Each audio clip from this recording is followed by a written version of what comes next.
Thank you for joining us on the Stand Like Men podcast. I'm Logan Ingram. And I'm Daniel Trollenberg. And we're here to learn what it means to live out a biblically masculine life. We're going through the Bible, we're using books for reference. We're having conversations with people and getting ideas from listeners about what kind of stuff we should be going over. And we're back at it today. Yeah, we're glad that you're here. We're glad that you listened to us today. If you would like and subscribe and leave us the comment so that we can engage with you on the socials. Apparently the algorithm likes that sort of thing. And then we would really appreciate it if you would share the podcast with somebody else, someone that you think that needs it, or even if they don't need it, just let them know about it. And you can check out our brand new website, standlikemen.com. And support for today's show comes from FjordWorks Software. Isaac builds custom software and websites designed to fit your business needs, solving complex technical challenges without the bloat. Head over to fjordworkssoftware.com to learn more and partner with a developer who values quality code as much as you do. And FjordWorks is like are fjords like islands, like island chains, or like? Oh, I thought a fjord was like a waterway. Is it that's what I thought it was, and someone's like, no, it's a bunch of islands. No, that's an archipelago. Yeah, that's a archipelago. Archipelago? Yeah. Regardless of how it's pronounced, it doesn't sound like a real word. Well, here's the deal. In the Christmas movie, the Rudolph Christmas movies, the old claymation, it's called an archipelago. Ugh. I always hated those. Like whenever it came on, I was so mad. What? Like, I hated them. Dude. Because the voice acting was terrible. You're not a Grinch, are you? I am. Man. I like Ernest Saves Christmas, though. Oh, heck yes. It's awesome. Ernest is amazing. He's awesome. We talked about him not too long ago. Ernest P. Worrell. Yeah. So anyway, if you're interested in FjordWorks software, it's FJORD workssoftware.com. But good buddy of mine, Isaac, I knew him in college. He's a good dude. He's been good time listener since episode 1. Anyway. As y'all can see, we're in a new venue today, one without AC once more, but that's okay. We are in transition. We are transients podcast. We're a transient podcast. It's only the middle of June with no AC. Right. We do have a bunch of fans going, but it is burning up. But this place is called Tranquility Wilds. It is a retreat center. It used to be owned by Camp Wildwood, and it is now owned by my father, Nathan Ingram, and Katie Ingram. And they rent this place out for events. So we have a lot of social media. We have a lot of social clubs from the university here. People like Unity Health will use it for some of their Christmas banquets. There's weddings and stuff like that out here. People have family reunions and all of that. Mm-hmm. And so this is available to lease out if y'all like the space. I mean, you're only seeing a tiny little corner, but this has a big commercial kitchen, 112 acres of ground and lake and stuff like that. Yeah. And just a pretty cool spot to be. But they're beautiful kind of location. Yeah, and right here in Searcy. It's close enough to town that it's an easy drive, but it's also far enough out that you don't get city noise. Right. Yeah. You don't hear anything while you're out here. Yep. Yeah. Which is cool. Yeah, it's a great place. They've put a ton of work into this place to beautify it. Done tons and tons of rock work, redone the inside of this building, redoing some of the cabins still that were out here. But yeah, this awesome place, and we're grateful to them to let us do this here for now. Yeah. So what are we talking about today, Logan? We are continuing to make our way through Marks of an Uncommon Man. Again, this is brought to us by my friend Bryan Schwartz, who was kind enough to share this with me and a group of men. And he'll be coming out with a book after a little bit while, and I'll definitely be sure to drop that when it actually comes out. But these are Marks of an Uncommon Man. We've already gone through 1 through 5. Yep. So we're on number 6. He has the mind of Christ. And this one is coming out of 1 Corinthians 2:16, and I am on 2 Corinthians. So give me just a second. Who has known the mind of the Lord so as to instruct him? But we have the mind of Christ. Yeah, so the comments from Bryan: an uncommon man learns to think from heaven's perspective. He does not just collect information, he submits his reasoning to the Spirit of God. He interprets pressure, opportunity, relationships, warfare, and calling through the lenses of Christ. Through the lens of Christ. That changes his responses. He sees what others miss because he is not thinking from a merely human lens. The common man lives trapped in natural reasoning. He only responds to what he can explain, quantify, or control. So he stays bound to the visible realm and misses the wisdom, strategy, and discernment that comes from the Spirit. And that kind of reminds me, that last section reminds me of Nacho Libre. I believe in science. But that's exactly what that is. I mean, it's when people say, I believe in science, and not otherworldly things. Which is absurd to me. Yeah. It's like, there's a comedian. I don't normally listen to him because he's kind of foul-mouthed and I don't care for him all that much, but he has a bit, and if I remembered his name, I would tell you. He has a bit where he's like, so basically making fun of the atheists. It's like, so you're saying that God, something that you can't see, touch, taste, feel, smell, or whatever, you say that he didn't create this, but what you're saying is the Big Bang Theory, like with the Big Bang Theory, that nothing, which is something that you can't see, taste, touch, feel, like basically is like you're substituting, you just don't want to do the God thing, is basically what you're saying. So you're believing that nothing did it, which is a bigger leap than to say that some divine, all-powerful being created it. Like, it's more likely that the divine, all-powerful being did it. Man, I butchered that. Well, I mean, I mean, it was. I said it as well as I could, but I don't like how I said it. Yeah, how do you have an explosion and a giant bang from nothing? Yeah, like that doesn't. Like nothing is nothing. And science has proven over the centuries that you cannot have something come from nothing. Right, matter is neither created or destroyed. Yeah, yeah. It's the energy. It's just a transference of energy. Yeah, but it's scientific law. You cannot have something from nothing. Right. It's like, then why? How do we get everything from nothing? It doesn't make sense to me. Right.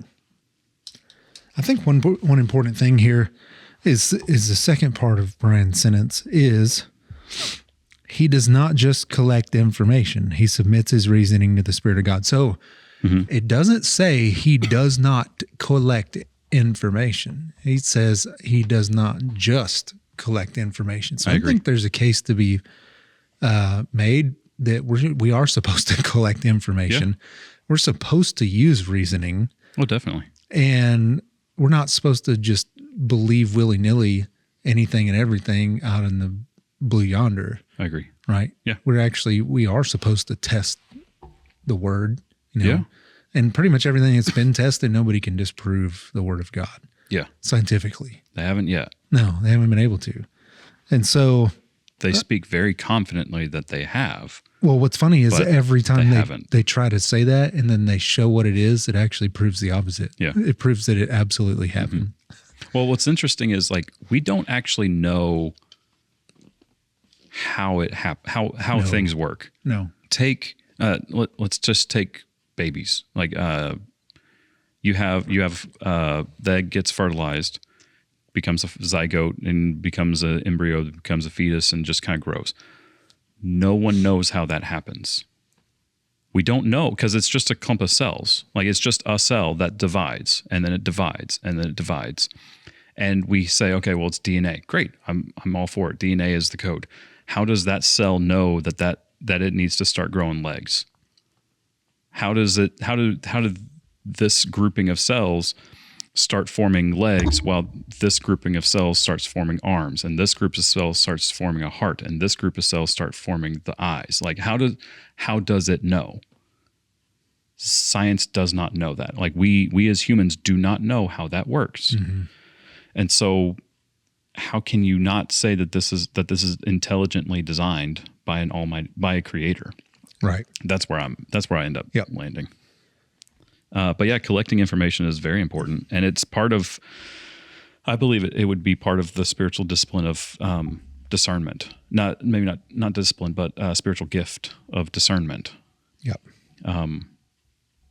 Which I think everyone can have. Reading through this, all I could think of was the verse in Second Corinthians chapter 10, verse 5. We demolish arguments and every pretension that sets itself up against the knowledge of God, and we take captive every thought to make it obedient to Christ. Having the mind of Christ is like you're going to take everything that you think and you're going to compare it to Christ. And like, is this thought actually a Christ-like thought, I guess you could say. There's a couple ways of looking at submit. It's either like take captive the thought and then check to see if it will submit to Christ, if the thought will submit to Christ, because I have a lot of thoughts that don't. Mm-hmm. Or it's take captive the thought and then give it to Christ. It's like, all right, God, I'm submitting this to you. You need to take care of this. And I've found great success in doing both, honestly. I mean, yeah, it's kind of like being in constant prayer. Yeah. Right? You're not literally sitting there saying, "Dear God," mm-hmm. every 10 seconds. It's more like just being like, okay, I focus on my family, right? Mm-hmm. So pretty much every thought I have throughout the day kind of involves them. Yeah. Because they're front and center, they're in my life. Mm-hmm. And I pay a lot of attention to them and they're important to me. So somebody asks me, "Hey, what are you doing tonight?" Well, automatically goes to my family. Well, I'm thinking about my son had a dentist appointment today, so I'm working my day around that. Mm-hmm. And, my wife's leaving. She's going out of town, working my way around that. All the decisions I'm making throughout the day revolve around my family. It's kind of the same way with our Christianity. Like he's supposed to be so important to us and so front and center of our minds that the decisions we make are just automatically steered because of that relationship. Mm-hmm. I mean, that's the best analogy I can come up with is I'm married. Almost all of my decisions involve my wife. Mm-hmm. And it's become subconscious over 20 years of marriage that she's just such a fixture in my life that I just say yes and no to stuff automatically because of her. Yeah. And it's the same way with our relationship. Like we should be at a spot where we're so intimate with him and we're so in the word and conversing with him constantly that all of our decisions are just kind of automatically in tune with that. Yeah. I'll hear people, kind of try to give me a hard time because I'm the same way. Like someone's like, "Hey, what are you doing this tonight or whatever?" I'm like, "Well, let me check with Kara." Like, "Oh, you got to get permission from your wife?" I'm like, "No," but like I married her, like she's my person. And like, I need to make sure that I'm not undermining her, like, and not her authority or her wishes. What am I trying to say? I'm not like causing a problem with her or her plans or her needs or intentions or whatever. Like I care about her. So I'm going to check with her first. And not because I need her permission, but because I want to make sure that everything that I do is beneficial to her. Yeah. And it's the same. It's the exact same with Jesus. Right. Like we have, when we take on Jesus in baptism, like we are making a commitment to him so that anytime anybody says, hey, or asks us a question or something comes up or whatever, we're going to check and make sure that this is in line with Jesus and that what we do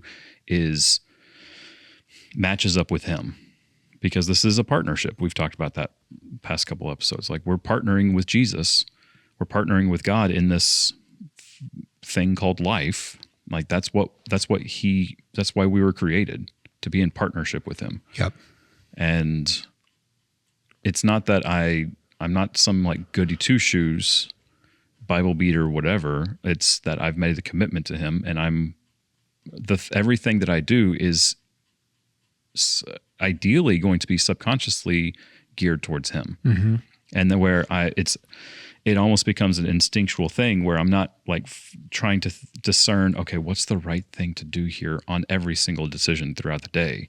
It's instinctual, kind of like what we were talking about with temperance, where we're just in line with Christ.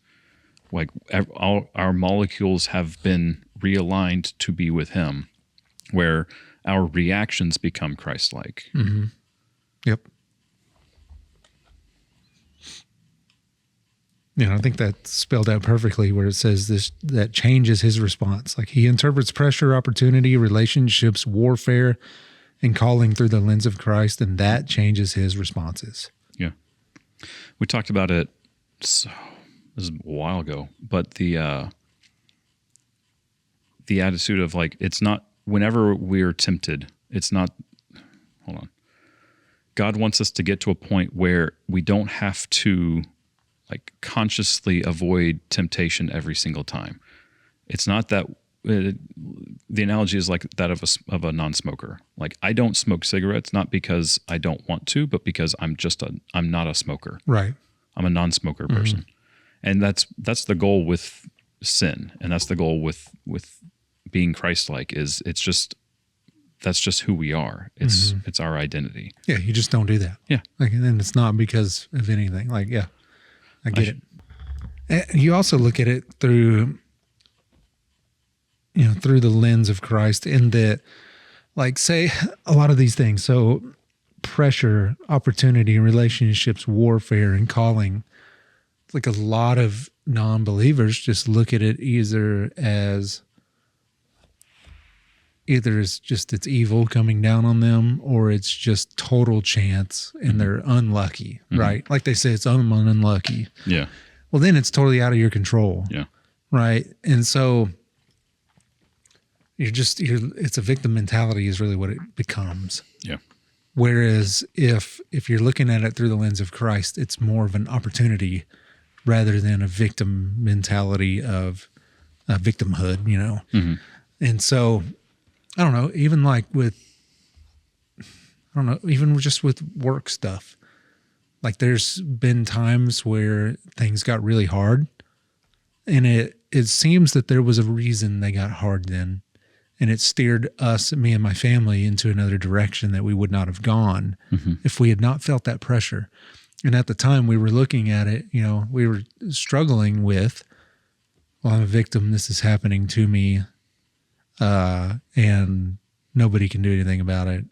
And this sucks. Whereas over time, we've grown to where we look at it through that lens and say, I believe something else is coming of this. Yes, this is not fun. This sucks, but this isn't the end of the world. And it's not just happening just cause. Like very much Christians don't look at stuff as coincidence, right? Did we talk about that last week? It kind of came up of like God uses bad things for his glory. Yeah. Like we don't, I guess I heard it on Facebook or something, but yeah, nothing's coincidental really for Christians because we're looking at life through this lens. Like it doesn't just happen and you're just like, oh, what a weird coincidence. No, it's all orchestrated to us. That's how we look at it. And not to say that, and like God does not necessarily want bad things to happen to you. No, but, that's not what I'm saying. Yeah. But, and it like, I've got my brother-in-law, his name is Gabe. He has schizencephaly. I think we've talked about him before. He was born with like a third of his brain. So he's never going to walk. He's never going to talk. He is very verbal in that he will scream and make noises, and usually it's pretty funny. But he, like, I don't think God necessarily likes that Gabe is in that situation. Like that Gabe is unable to feed himself. He's unable to communicate that he needs to go to the bathroom. Like everything has to be like kind of interpreted by his caretakers, my in-laws. But God can still be glorified in that situation. Yeah.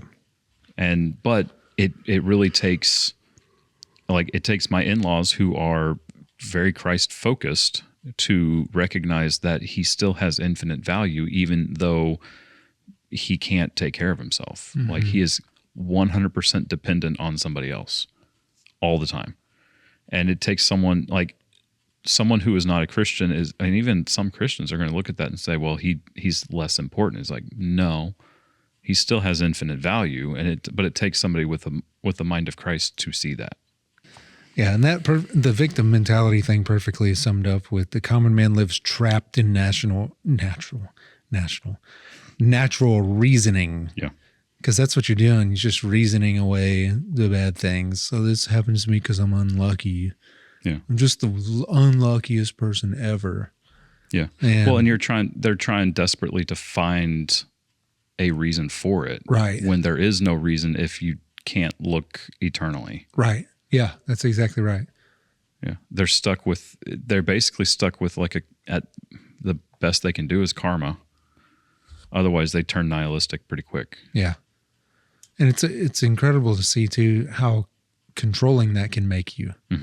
Because if everything is coincidence and nothing, is orchestrated, well then you're going to control everything that you can so that those bad things, you're not unlucky. Right. Yeah. So yeah, I mean, I see that a lot as people become control freaks because they're trying to control the unexplainable. Yeah. Number 7, we're going to jump to is he sets his mind on things above. And the verse is Colossians chapter 3, verse 2. Okay. Set your minds on things above, not on earthly things. Bryan goes on to say, an uncommon man is intentional with his thought life.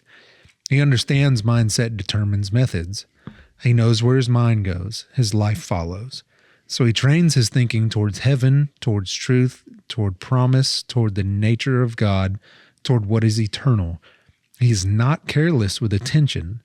The common man, on the other hand, lets his mind be discipled by culture, circumstances, fear, offense, comparison, and noise. Because he does not govern his thoughts, his inner world becomes unstable. And when a man's mind is ungoverned, his life will be too. I've seen that so much in psychiatric healthcare. Like, it's really incredible. Like how negatively this stuff can affect you. Like working in psych for so long, I've seen the depression, the schizophrenia, all of it, overwhelm, whatever, bipolar. And it's incredible what social influences have on people when they do not have a strong mind in that regard, where they're fighting against cultural norms and, like comparison and stuff like that. Like, oh my gosh, it's so easy to get depressed if all you're doing is consuming Instagram and TikTok and seeing how amazing everybody else's life is. Like it is so fast and so deadly how comparison will steal everything from you, thinking, well, I don't have that. And so that's exactly what it is. Like that's when your mind is being molded by the culture and your circumstances, fear, offense, comparison, and noise. It's just, you don't have any kind of protection there. And I believe that's a big part of it. Like if we keep our thoughts on things above, that's actually a guard for us. That's a protection. Oh, for sure. For us. Because if we've noticed, if you're not looking eternal and external, you're looking inward and you become super self-centered and not even necessarily selfish where you make like you're mean to people, but like you're self-centered where you do think everything is about you. Like, well, so-and-so had a ugly look on their face today when I saw them. They're mad at me. It's like, they don't have anything to do with you. They weren't even thinking about you. Yeah. But you become so self-centered that, man, it just tears your mind to pieces. It just eats you up. Yeah. While you were reading that, all I could think of was what you said several episodes ago of being intentional about the eternal. Like that's what this is. It's like you have to be intentional about more than just yourself and what's going on around you. Because there's a lot of bad things in the world happening right now.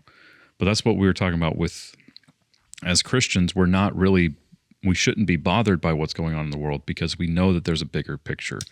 We know that all things work towards the glory of God. All things work towards His good, for God's will, for the good of those who love Him.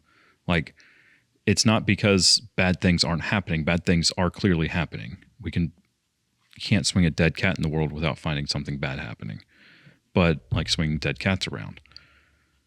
I don't know where that saying came from, but I love it so much. Anyway, there's a lot of really awful things happening in the world, but we are not deterred by them. We're not we're not deeply affected by them like other people, because we have an eternal focus. Right. Like we if we're partnering with God, if we're with Him, and if we have His mind, if we have the mind of Christ, then we're thinking long term. We're thinking not just, what's happening we're not just looking at a couple weeks or a couple months or a couple years. We're looking at eternity. What is the long term eternal goal or outcome? And at that point, we're not worried about whatever war is happening in the world. We're not worried about anything like that. Now, I mean, we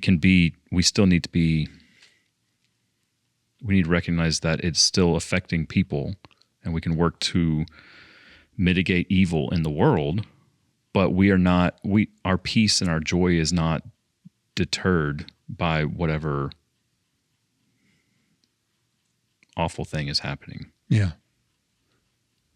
Yeah. I mean, it goes back to what we were talking about the other day, is if everything is coincidence and everything's just happening to you, and then there's nothing you can do about it, what kind of hope is there? Mm-hmm. Like I don't know how people get through life without hope. Not well. Thinking that everything is an accident. Yeah. Like I don't know how people do that, because there's no hope of anything, better.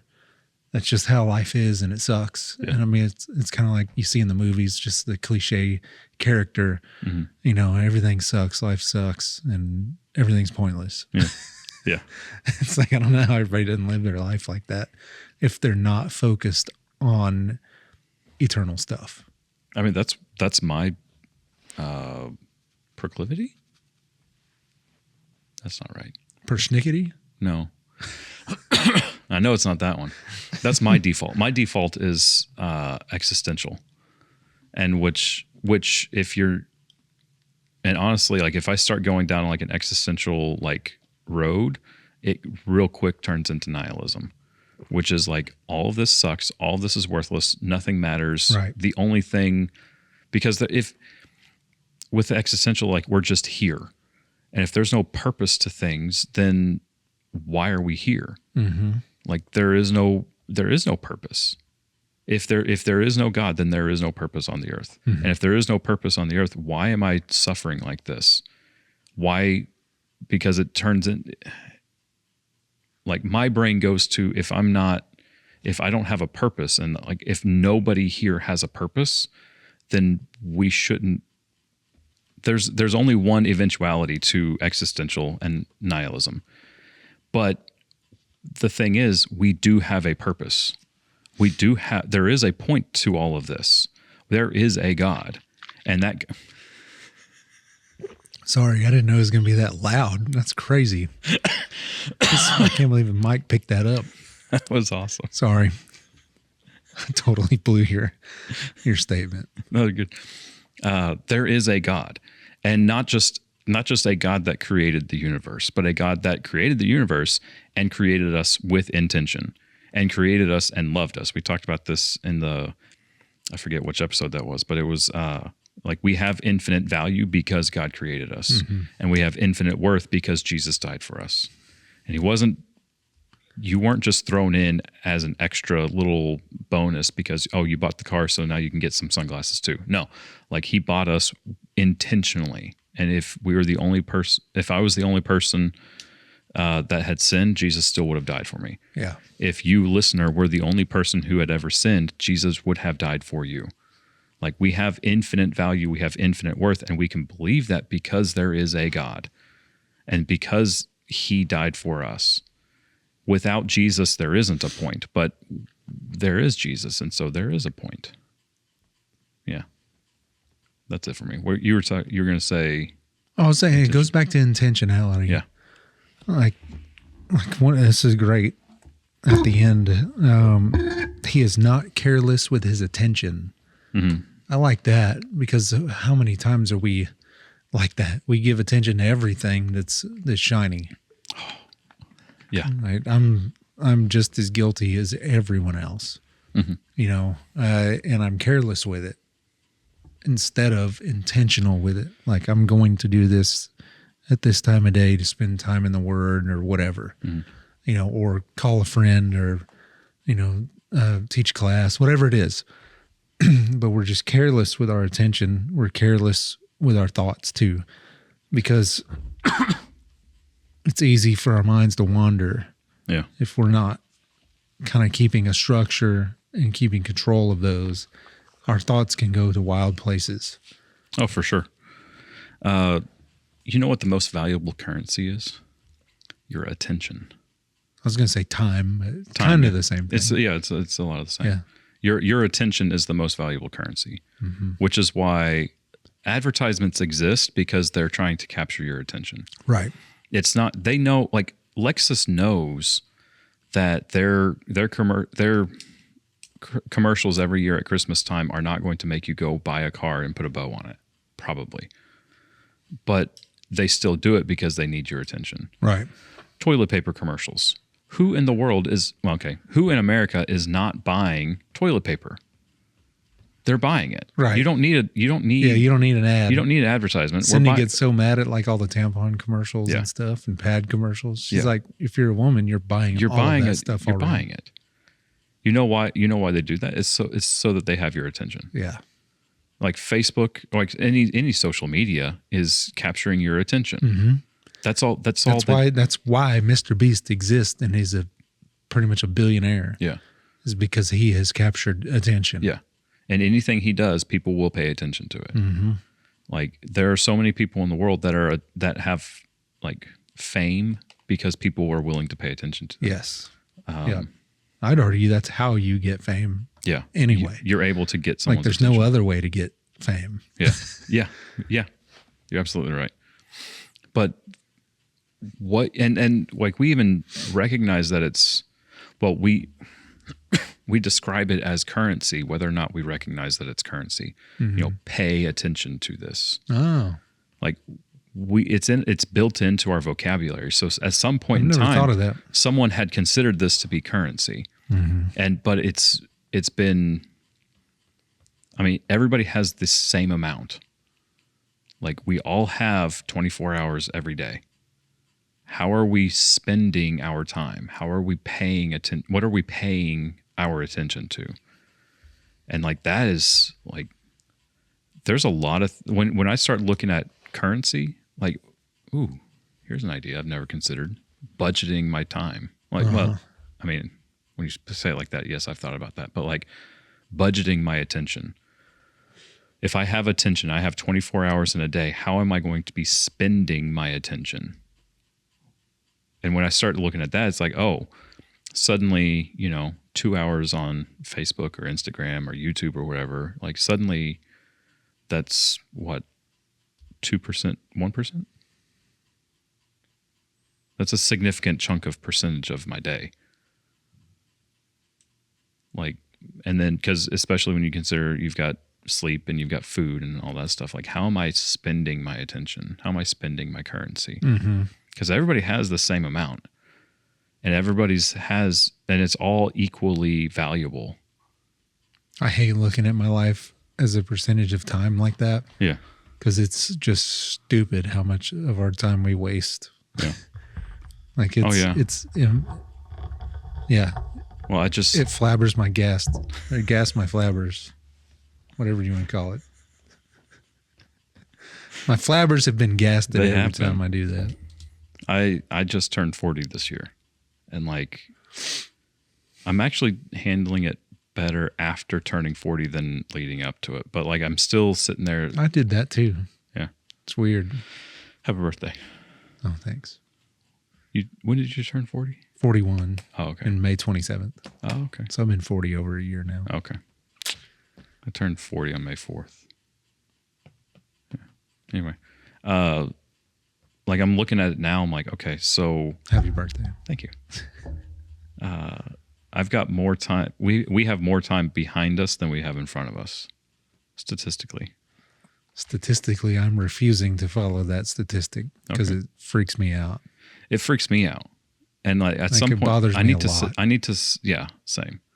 At some point, I have plans to sit down with men, and this is probably one of the questions I want to talk about. Like when we get people in here to interview, it's like, how do you handle this?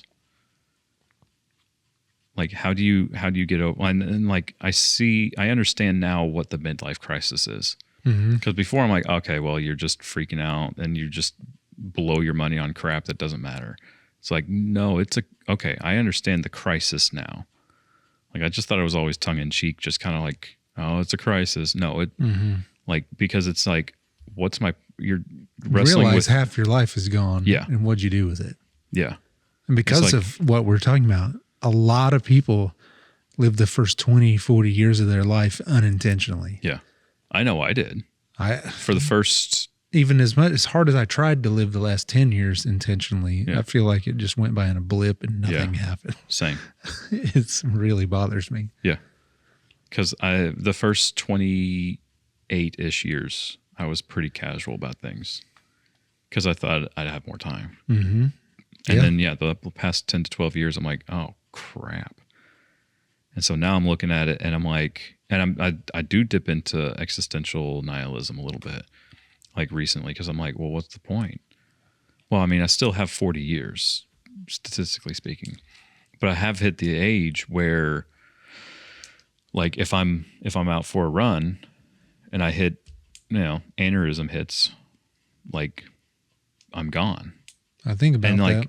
And people will say, oh, he died so young, but they wouldn't categorize it as a tragedy. They say it does happen. It's just sad that it happened.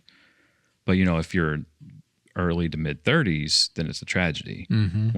Once that 10's place turns into 4, it turns into, that's really sad and he died so young. Yep. But it's not. It starts getting more and more possible, I guess you'd say. And so I've been struggling with that recently. Like, what do I do now? Well, it goes back to I know I am secure in Christ, or I'm setting my mind on things above. I'm intentional about the eternal, and I recognize that if I am in Christ, then Christ is in me, and if I'm partnered with Christ, then when I do kick it, then I get to go with Him. Because it's about this eternal focus thing that we've talked about for months. I don't have to worry about the things down here. Now, I still care deeply about my family, and my biggest thing is I need to make sure that they're taken care of. Mm-hmm. That's my biggest holdup right now. Is like, okay, well, if I do kick it, how are they going to be? Yeah. I've thought about that a lot lately, actually. This episode got dark. Sorry. Sorry, I didn't mean to interrupt you. You've been thinking about this recently. No, yeah. I mean, I have been. I mean, it's just making a statement. That I guess it's my age, circumstances, a lot of things, because that's probably the next thing that our age is going to see. Because we went through, everybody's graduating. Everybody's getting married. First kid, second or third kid, maybe. A couple people starting to get divorced. Pretty soon, a couple people are going to start passing. Mm-hmm. And that's kind of the next big milestone in our age group, is we're going to see that. Yeah. And so it's something worth thinking about. And because, it really is not fun waking up and looking back for 20 years and go, what did I do? Mm-hmm. Why didn't I do anything of importance? Like, why? Yeah. Like, that's a horrible thought. Yeah. It's the worst. Mm-hmm. I mean, I've looked at the last 20 years of my life, and I have to be careful, because there's been some incredible moments in my life that I don't want to discredit and stuff, but it's easy. But that's where keeping your thoughts captive, and keeping your mind on good things and things above, is because it's so easy, even though there's been just as much, if not way more, amazing things have happened than bad things, my mind just automatically, for whatever reason, focuses on the bad stuff or the inconsequential stuff, the stuff that didn't amount to anything, the businesses that didn't pan out, the deals that didn't work, instead of looking at every little item that worked as a miracle, you know? And because when you start doing that, your whole mindset will shift to, first of all, joy. Because, man, it's, you know, comparison is the thief of joy. Well, you can compare yourself in your own life just to yourself by doing that. Like, you're just, for whatever reason, you're giving more weight to the things that went wrong. And I think that's just a comparison that will steal your joy big time, because that steals it more from me than watching someone else succeeding. I'm more looking at, like, I just give more weight to the stuff that didn't work. Yeah. And so therefore I notice instantly that my joy for that moment is gone. Yeah.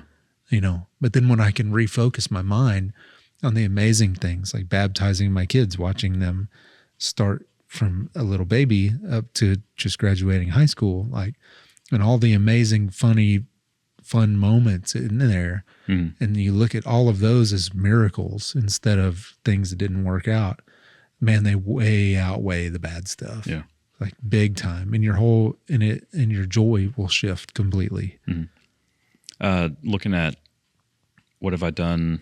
You're saying, like, looking back at the last 20 years, like, I haven't done anything. My thought was back to episode like 2 or 3, we were talking about planting seeds. Yeah.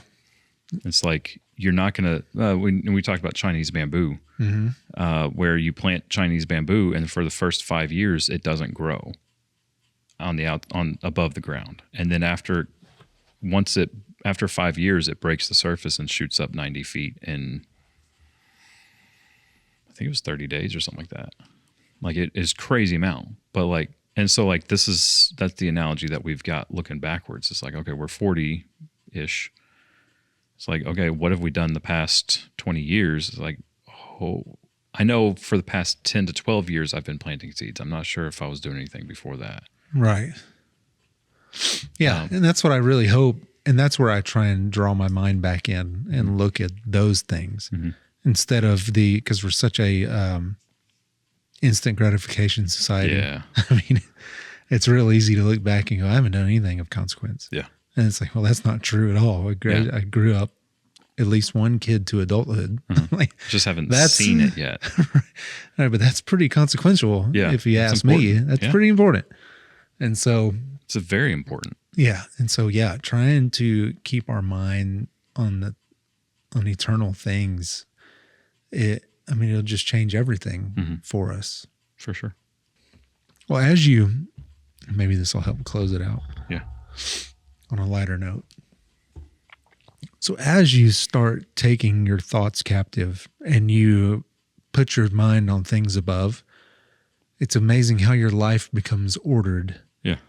Whereas if you just let your thoughts run rampant, your life is pretty just kind of willy-nilly and rampant for the most part. You don't have anything directing you, right? There's if nothing matters, then what is it? What are your choices matter either? You'll spend your attention on anything and everything. Right. So if you start focusing on Christ-centered things, eternal things, serving others, your life becomes more ordered. You start, kind of like what I was saying about marriage stuff earlier, is my life is ordered just based on being married. And so if Cindy was never in the picture and my kids weren't in the picture, man, my life could be just pretty willy-nilly and do whatever the heck I want because it's no consequence to them because they don't exist. Yeah. And that relationship does not exist. So our relationship with Christ, if we model it like that, it automatically becomes ordered and we making decisions based on that relationship anyway. Yeah. Thank you for joining us on this episode of Staying Like Men. We encourage y'all to have the mind of Christ and to set your minds on things above and to focus on being intentional about the eternal. We would love it if you would like and subscribe, leave us a comment, and check out our new website, still under construction, Not because of good time listener Isaac, but because we haven't put our stuff in yet. We're supposed to write bios, by the way. Oh, okay. Bios. And I'm supposed to take pictures, or like we need to have profile pictures. Okay. Anyway, that's beside the point. I'm going to leave it in the episode, though. Sweet. Stainlikemen.com.